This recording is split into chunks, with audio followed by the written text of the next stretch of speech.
The presenters today are Josh Henderson, Isaac Edwards, and myself, Owen Dudley. And the topic of our presentation is hiring incentives and the effectiveness of hiring incentives in the job marketplace. I'm Owen Dudley, and I will be providing you with some background information regarding our study.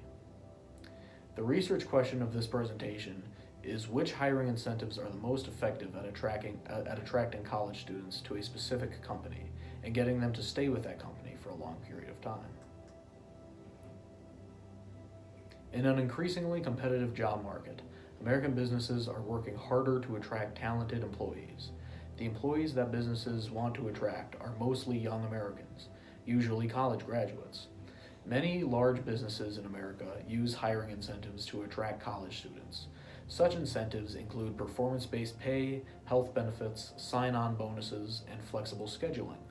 We did some research to accurately determine how effective incentives are in hiring and which incentives are the most effective. We conducted a survey that consisted of a series of demographic questions, such as age, level of education, race, gender, etc. We also asked questions about our respondents' preferences regarding hiring incentives. In order to get people to take our survey, we shared the survey on multiple digital platforms such as Snapchat and D2L. We had a total of 70 respondents take our survey. My name is Josh Henderson, and I'm going to be going over the results of our research. First, let's look at some results from some previous research. So Robert Half puts out salary guides every year for employees and employers on what the most common incentives are.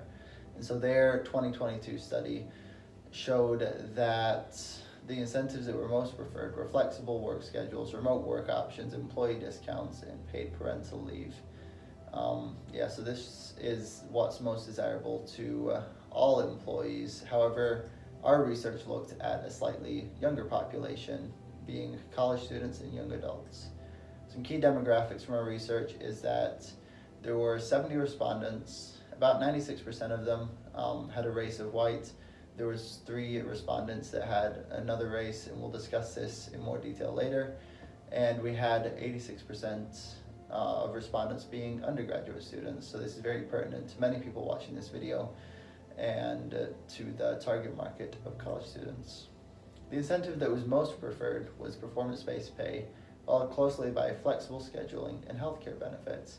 However, work from home was ranked lowest on the incentives. This was surprising to us considering the pandemic and people seeming to want to work from home more.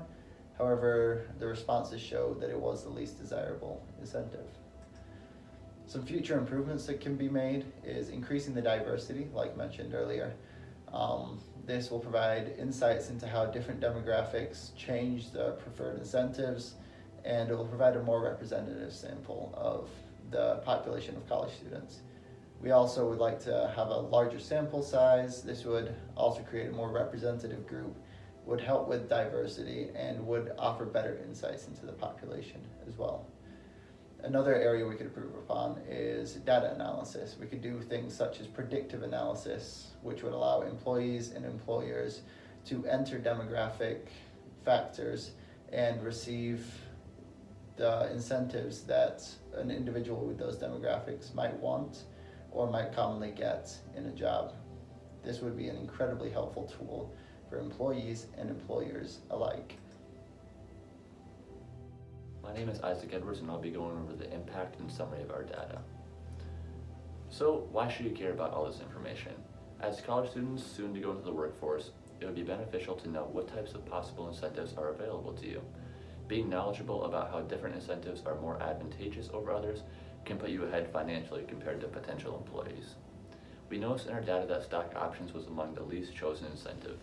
This could either be because survey participants actually believed that stocks were not very valuable, or they just didn't fully understand what was involved in stock options.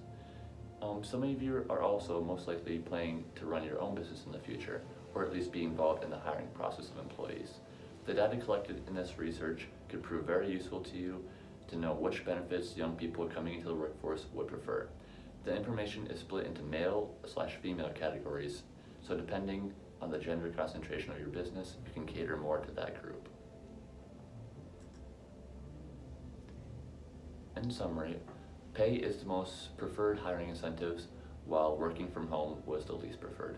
Both employers and employees use the information from the study to either find the job that suits them best or attract employees to a company.